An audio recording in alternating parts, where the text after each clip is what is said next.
Hangeriji, konnichiwa, osaka yoko so. Jól mondtam, Miki?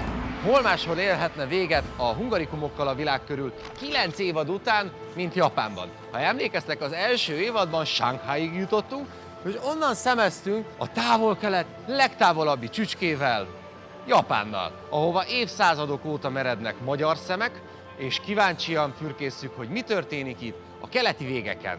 Nem is sejtenétek, de a még mindig titokzatos Japán meg annyi hungarikumot rejt.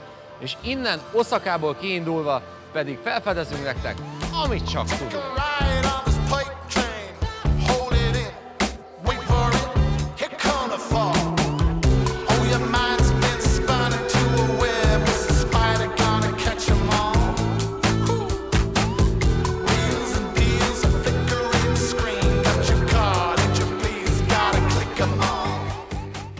Természetesen előttünk is jártak már magyarok a felkelő nap országában.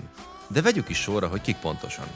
A legenda szerint az első magyar, aki Japán földre lépett, az nem más, mint Uramal János. Ám ez nem igaz.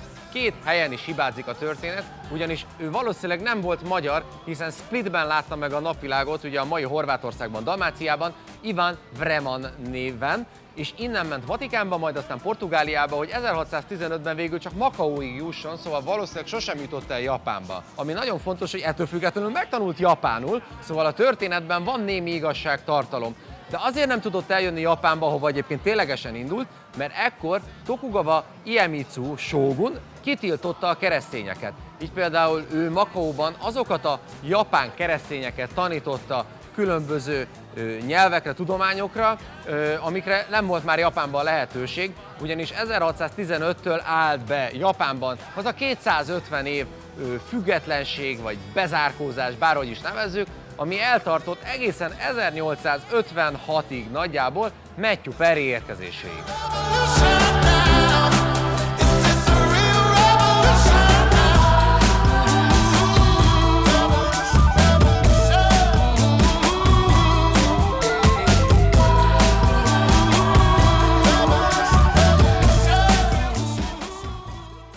Nagyon valószínű, hogy az első magyar, aki Japán földre lépett, az nem más, mint a Bajai Szabó legény, Jelki András.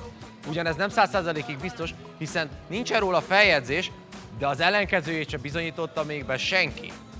Amit tudunk, hogy 1758-ban Jelki András Jakartában élt már alig 20 évesen, bár az is igaz, hogy akkor már megváltoztatta a nevét hollandosra, hogy egyszerűbb legyen kimondani, elvegyülni a holland gyarmatokban, hiszen hát ugye Jakarta, mai Indonézia, akkor holland gyarmat volt. Andreas Jeleke néven valószínűleg eljutott Nagasaki holland telepére, az egyetlen olyan helyre Japánban, ahol legálisan lehettek nem vallásos, tehát ateista, nem japánok, európaiak, hollandok. Fontos egyébként megjegyezni, hogy Jelki András életéből még holland kalandregény is készült. Egyrésztről nagyon érdekes élete volt, másrésztről eljutott a holland nemesi címig, úgyhogy nem volt holland születésű, plusz megkapta a Hemrád titulust, ami az udvari tanácsosnak felel meg, bár erről másfél év után lemondott. Plusz börtönben is ült, amiből kiszabadult, szóval igen, ő egy nagyon érdekes figura volt, büszkék lehetünk rá.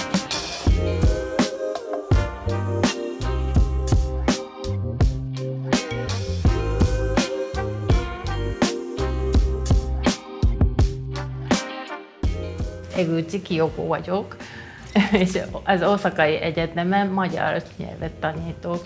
Most az Oszakai Egyetemnek a idegen nyelvi karon vagyunk, de 15 évvel ezelőtt egy másik egyetemen voltunk, vagy az egész kar az egy másik egyetem volt, Oszakai Idegen Nyelvi Egyetem. A diákjaink ezt a szakot, miután ezt a szakot végeznek, akkor nem nagyon használják ezt a diplomáját a munkájukon, de azért nagyon bennünk maradt a magyar szak, és mindig visszalátogatnak a diákok. Én szerintem nem az a fontos, hogy magyar valamivel foglalkozzanak, hanem marad bennünk magyar, vagy itt töltött az idejük. Most az eltén van egy japán lektor, Uchikawa Kazumi nevű tanár.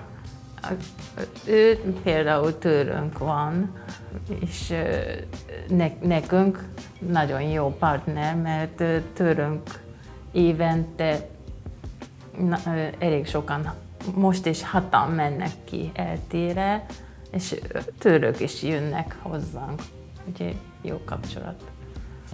Miután visszajönnek a diákok, akkor nagyon egyedülállók lesznek. Mielőtt elutaznak, akkor inkább ilyen csendes babák. Csak ülnek a tanteremben, csak akkor mondanak valamit, amikor rákérdezek. Amikor visszajönnek, akkor maga természetesen magától szólít, meg mindent.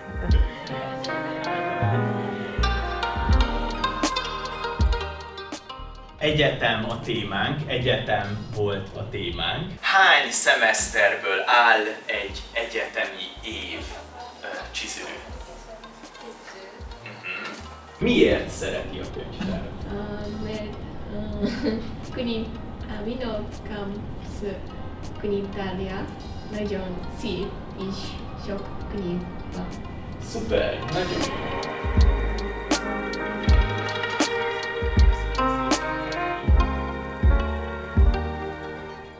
A tanárom, a vezető tanárom, Waseda Mika sokat fordított, és közülük a Krasznaholkainak a műveit nagyon szerettem, és a tanárnőnek a fordítását is nagyon tisztelem, nagyon-nagyon részletesen dolgozott. Hasonlóak vagyunk, én szerintem kicsit. Amikor először voltam kint, kicsit csodálkoztam, mert európai még kicsit agresszívabbnak képzeltem, de nagyon nyugodtak vagytok, csendesek vagytok, de abban nagyon különbözik, hogy nagyon panaszkodós sok vagytok. Mindig panaszkodik valamire, amikor nincs valamire panaszkodik, akkor valakinek panaszat kimondok. Így látom. Bocsáss meg, csak... Kedvenc magyar szó? Magyar szó? Hát, szeretlek talán. Az nagyon...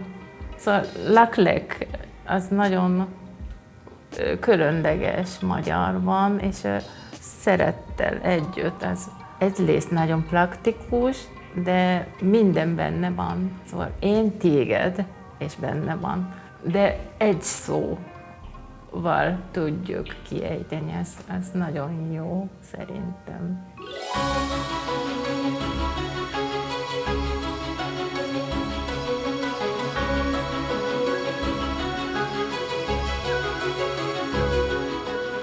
Az oszakai várkastély Japán egyik leghíresebb látványossága. A 16. században épült Japán egyesítésének viharos időszakában.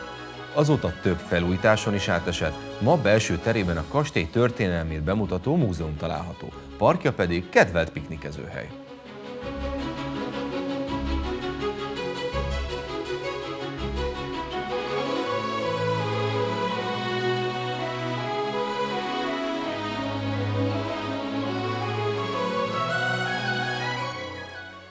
Az első magyar, akiről bizonyosan tudjuk, hogy Japán földre lépett, az Benyovszky Móricz. 1771. július 20-án. Az ő élete annyira könyvbeillő, hogy Jókai Mór meg is írta. Ugyanis Kamcsatkából a raptársaival lopott egy hajót, cikcakosan eljutott Japánba, hogy föltöltse a készleteit. Ott a helyi nagyfőnök, Uikami Daimyo, megkérte, hogy maradjon nyugodtan, pedig ekkor még Japánba tilos volt bemenni keresztényeknek, európaiaknak, de olyan jól kijöttek, hogy mindent megígért neki, hogyha visszatér Japánban, vagy ha ott marad Japánban, akkor ez is lesz, meg az is lesz, de leginkább kolbászból lesz a kerítés. Viszont Benyovszky továbbállt, nem akart ott maradni, még egyszer megállt Japánban, és bár szeretett volna visszamenni, de korai halála ezt megakadályozta. Madagaszkárra ment, ahol király lett, a többi pedig történelem.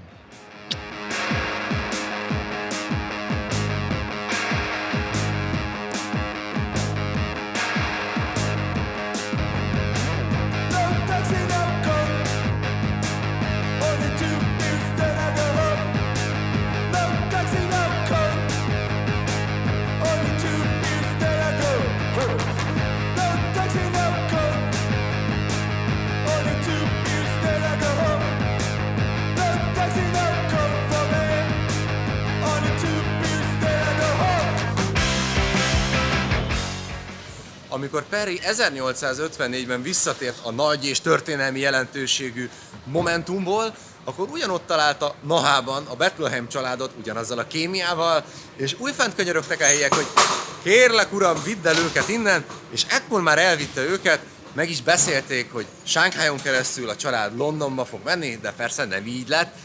Részben lehet, hogy azért, mert Bethlehem pipa volt Perryre, hogy nem vitte el magával őt Tokióba, hogy a tolmácsa legyen. Részben lehet, hogy a személyisége miatt, nem tudjuk. Adja lényeg, hogy végül nem Londonba lyukadtak ki, hanem 2 etapban, és a Bethlehem család New Yorkban élt, míg meg nem halt.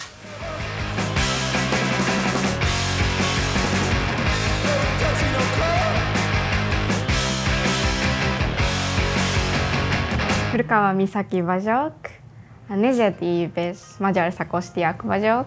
Itt Oszakai Egyetemen magyar tanszéken tanulok magyarul. A nevem Haruna, én is magyar szakos diák vagyok, és itt Oszakai Egyetemnél tanulok.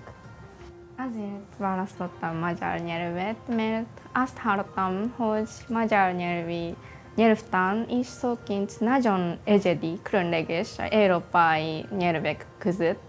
Én azért választottam magyar nyelvet, mert a nagypapám gyűjtötte a herendi porcelánt, ezért érdekelt a magyar kultúra. Hagyományos fesztiválok, például busójárás. Én Mohácsra mentem, amikor Magyarországon tanultam, és ott a busókat néztem, és az nagyon különleges volt nekem. Az nagyon jó tapasztalat volt, és nagyon jó emlék lett. 10 hónapot eltén tanultunk, pontosan magyarul tanultunk. A legkedvencebb óra az a kulturális ismeretek nevű óra, ez mindig tanárral bárhova budapesti nagyon népszerű helyre, például Hősök tere, és tanár mesélte, hogy milyen történet van. Szerintem azt gondoltam, hogy sok magyaroknak nagyon fontos a március 15-dik, mert azért ilyet gondoltam, mert március 15-én a Nemzeti Múzeum ingyenesen lehet menni. Nagyon meglepődtem, mert nincs olyan program Japánban, ezért nagyon magyaroknak nagyon büszke, büszke, hogy ők magyarok. A legkedvencebb hely Tard, a macsóhímzésről híres hely. Ott próbáltam hímezni, és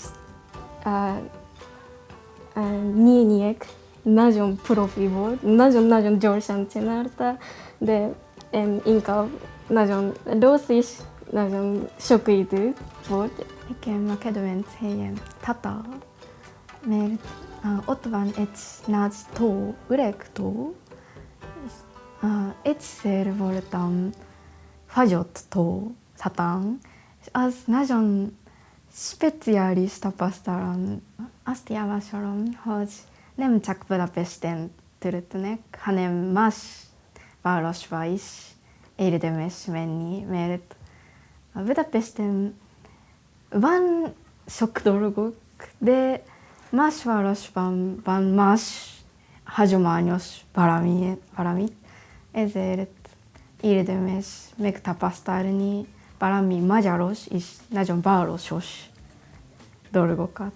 Én azt javasolom, hogy igazi magyar ételt kóstoljátok, mert nagyon-nagyon különleges hagyomány étel van. Kedvenc magyar szavatok? Mi a kedvenc magyar szava? A kedvenc szó az paradicsom. Nekem mindegy szó, mert minden magyar ismerősöm mindig mondanak mindegy, és ez nagyon hasznos.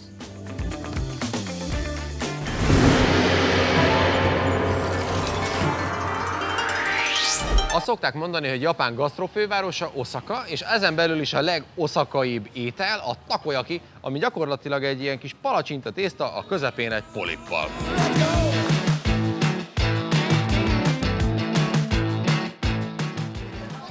Nagyon kíváncsian várom ezt az oszakai dödöllét, mert leszámítva a polipot, engem arra emlékeztet. Thank you so much, arigato! Hát azt hiszem meg fogom kérni a rendezőnket, Marci bácsit, hogy segítsem. Na gyere tesóm, ott van egy ilyen, nézem. Jó étvágyat!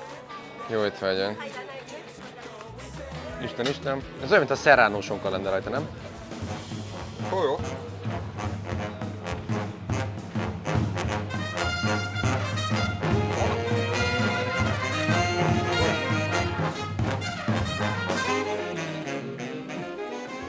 Kicsit meleg volt, az íz ez nagyon finom.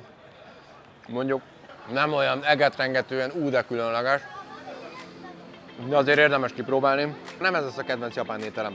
Nyilván azért, mert rohadtul meleg volt az elején, és elfelejtettek szólni. Köszi, Miki!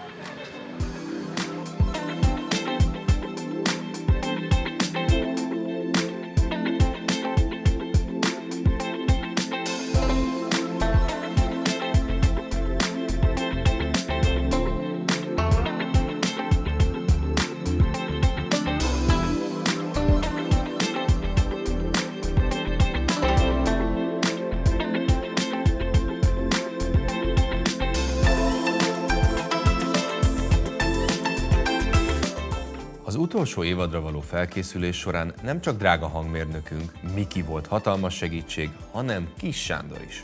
Évekig volt diplomata Tokióban, és szerencsére élményeit nem hagyta elveszni.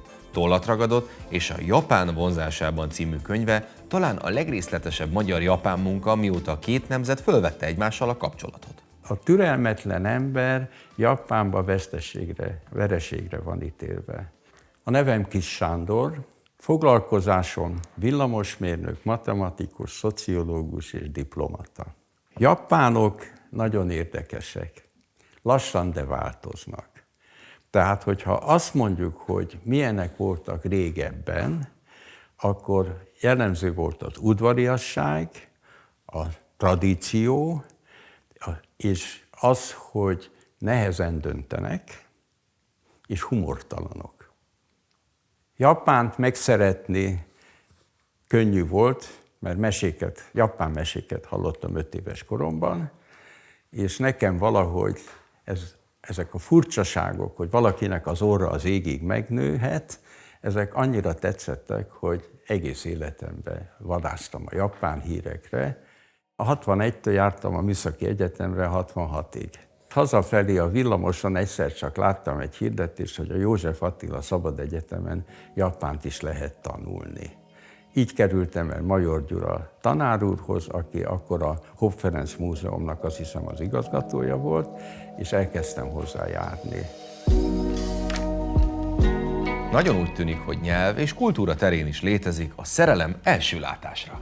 Napi világgazdaságban megjelent egy hír, hogy Japánban másodtitkát keresnek, aki lehetőleg műszaki végzettségű legyen. Mikor sor került rám, előtte eldöntöttem, hogy azt fogom csinálni, hogy amit kérdezek, mindenre nagyon röviden válaszolok, és amikor megakadnak a kérdésekkel, mert eljöhet ez a pillanat, akkor elmondom, hogy én miért szeretnék kimenni Japánba.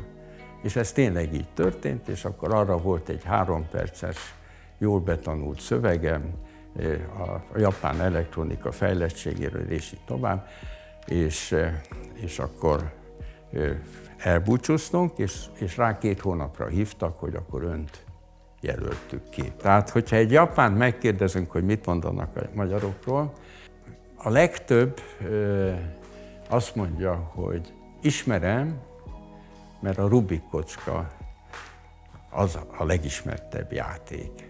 Sokan azt mondják, a magyar zene, Kodály és Bartók, és sokan azt mondják, hogy tulajdonképpen a magyar libamáj, amit ettem, az a legfinomabb. A Magyar Követség és a Kereskedelmi Tanácsosi Hivatal között állandóan volt egy vita, hogy valamit kéne csinálni. hogy a magyar nevet jobban meg lehessen pörgetni. És így született meg 1986-ban a magyar-japán barátsági sumo kupa. A sumo bajnokság évente 6-szor rendezik meg, 1986. január 1-től a mindenkori győztes egy herendi kupát kap, illetve ez egy speciális teáskészlet. Tulajdonképpen Japánban 1875-ben alapították a kitüntetés rendszereket, és 3 fő kategóriája van, és a harmadik az tulajdonképpen a felkelő nap rendje. És a felkelő nap rendjének 6 alosztálya van. És ebben van a harmadik alosztály, amit én kaptam meg, ez a felkelő nap rendje, aranysugarakkal és nyakszallaggal. Ezt csak 2 ország közötti kulturális kapcsolatok fejlesztéséért adják.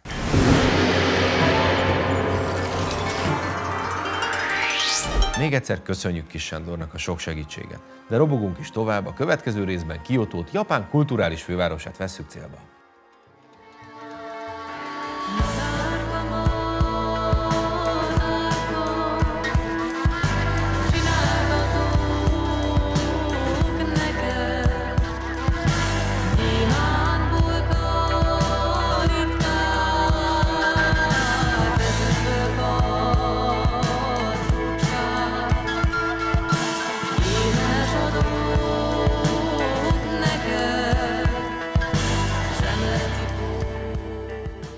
A műsor támogatta a Betonpartner. Műsorunkat támogatta az Agrárminisztérium. A Merz Dental. A hungarikumokkal a világ körül szellemiségét a Köztér YouTube csatorna viszi tovább.